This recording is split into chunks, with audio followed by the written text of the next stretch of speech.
श्लोक.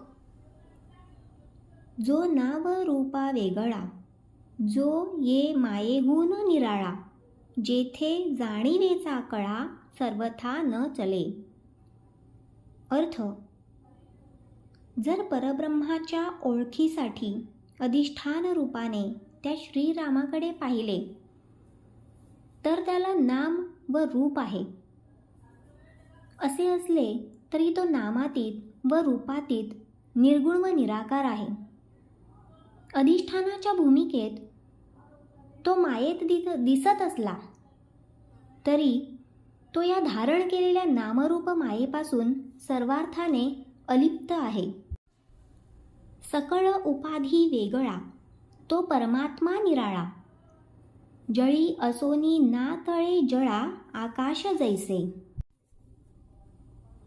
ज्याप्रमाणे एखाद्या जलाशयामध्ये आकाशाचे प्रतिबिंब दिसत असले तरी आकाश जलाशयाला स्पर्शही करीत नाही, त्याचप्रमाणे परब्रह्म नामरूप मायेमध्ये आलेले दिसते, तरी ते मायेपासून पूर्णपणे अलिप्तच असते. त्याला अहंभावाच्या जाणीवेतून जाणण्याचा जो यत्न केला जातो तो प्रत्येक यत्न अयशस्वीच होतो. म्हणूनच श्री समर्थांनी म्हटले आहे की जेणे मक्षिका भक्षिली जाणीवेची, तसेच अहंभाव ज्या मानसीचा विरेना.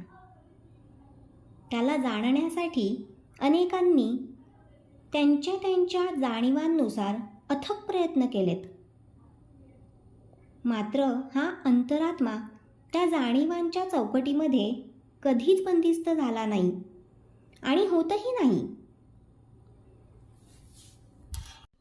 अर्थात त्याला जाणण्यासाठी श्री सद्गुरूचरणच घट्ट धरावे लागतात. जगद्गुरू संत श्रेष्ठ श्री तुकाराम महाराज म्हणतात, श्री सद्गुरू वाचोनी सापडेना सोय, धरावे पाय आधी आधी. परब्रह्म स्वरूपाला असा पूर्णपणे जाणणारे एकटे श्री सद्गुरूच आहेत. म्हणूनच परब्रह्माला जाणण्याची एवढी संपूर्ण सोय श्री सद्गुरूंशिवाय इतर कोण करणार. म्हणूनच कृतज्ञतेच्या भावाने अंतःकरण पूर्णपणे भरून अतिशय विनम्र भावाने त्यांचे चरण दृढ धरले पाहिजेत. श्लोक. जेथे भांबावला तर्क, जेथे पांगुळला विवेक, तेथे शब्दांचे कौतुक केवी घडे. अर्थ. त्या आत्मारामाला ओळखण्यासाठी व जाणण्यासाठी असंख्य योगियांनी तपस्वियांनी त्यांना जमतील तसे प्रयत्न केले. अनेक विद्वानांनी, पंडितांनी, अभ्यासकांनी विविध ग्रंथांचा अभ्यास करून आपल्या बुद्धीच्या बळावर तर्कामध्ये त्याला बसविण्याचे सायास केले, परंतु त्यांनी केलेले हे सर्व तर्कच कमी पडले. काही साधकांनी त्यांच्या बुद्धीला विवेकाची जोड देऊन त्याला ओळखण्याचा, जाणण्याचा प्रयत्न केला, मात्र हा विवेकच पांगळा झाला. तो विवेक परब्रह्मापर्यंत पोहोचू शकला नाही. अशा प्रकारे परब्रह्माचे वर्णन करण्यासाठी शब्दांचा फुलोरा कितीही फुलविला तरी केवळ त्या शब्दच्छलाचे कौतुक होऊन त्या दैदिप्यमान शब्दांच्या प्रभावाने शिष्याची बुद्धी भांबावते व आश्चर्यचकित होते. सामान्य मनुष्य त्या शब्दांच्या प्रभावाखाली दडपला जातो, मात्र त्यातून परब्रह्माची ओळख झाली, जाणीव झाली अथवा त्याची प्राप्ती झाली असे आजपर्यंत कधीही घडले नाही व पुढेही घडणार नाही. म्हणून शब्दांनीच त्यांची ओळख व जाणीव होत असली तरी ते शब्द मात्र संतांचे अथवा श्री सद्गुरूंचे परमार्थिक सामर्थ्याचे शब्दच असावे लागतात. त्या शब्दांचा परमर्थ घ्यावा लागतो. श्लोक. जया लागी योगी उदास, वनवासी फिरती तापस, नाना साधनी सायास जया कारणे करीती. अर्थ, आत्मारामाच्या प्राप्तीसाठी काही योगीजन संसारापासून विरक्त होतात, साधना करण्यासाठी देह प्रपंचापासून अनासक्त होतात. काही तपस्वी दूर वनामध्ये गिरीकंदरामध्ये वास्तव्य करून कंदमुळे फळे खाऊन कठोर परिश्रम करून तपस्या करतात. कोणी पाण्यात उभे राहतात, कोणी तप करतात, कोणी पंचग्नी प्रज्वलित करून त्यात राहतात, कोणी गोरांजने धूम्रपाने करून देहाला नाना प्रकारे कष्ट देऊन दुःख सोसतात, कोणी व्रते दाने उद्यापने यासारखी साधने करतात. एवढे सर्व करूनही स्थिती पुन्हा तीच राहते. ते त्याच्या ओळखीपासून, जाणीवेपासून अथवा प्राप्तीपासून सदैव वंचितच राहतात.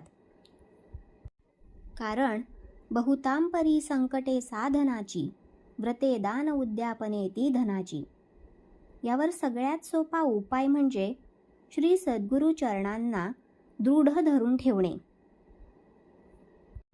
आजपर्यंत या परम पवित्र चरणांचे सान्निध्यच जयाला प्राप्त करून देत आलेले आहे. श्लोक. ऐसा सर्वात्मा श्रीराम, सगुण निर्गुण पूर्ण काम, उपमाच नाही निरोपम रूप जयाचे. अर्थ, असा हा निर्गुण निराकार अनादि अनंत सदा सर्वत्र संचलेला आत्माराम सर्व जीवमात्रांमध्ये अंशरूपाने अंतरात्म्याच्या स्वरूपात वास्तव्याला आहे. त्याच्या वास्तव्यामुळे सर्व सजीव जरी सगुण रूपात कार्यरत दिसले तरी तो कायम निर्गुण रूपाने प्रत्येक मायेत राहून अलिप्तपणे कार्य करीत असतो. तो सर्व जीवांची सर्व काळ अंतर्बाह्य सर्वार्थाने सेवा करण्याचे परिपूर्ण कार्य करीत असतो. तसेच निर्गुण स्वरूपात सर्व चराचराची सेवा करतो. अहर्निशी ज्या भगवंता सकळ जीवांची लागली चिंता, मेघ वरुषे जयाची सत्ता, सिंधू मर्यादा धरी. त्याला कोणत्याही प्रकारच्या पंचभूतिक उपमा देऊन त्याचा गौरव अथवा त्याचे वर्णन करता येत नाही. या अक्षय शाश्वत आत्मारामाचे वर्णन पंचभूतिक सृष्टीतील घटकांनी करणे यासाठी अशक्य आहे. कारण हे सर्व घटक नाशिवंत व अशाश्वत आहेत. थोडक्यात तो उपमेरहित आहे. उपमांनी शाश्वत परब्रह्माचे वर्णन कसे होणार?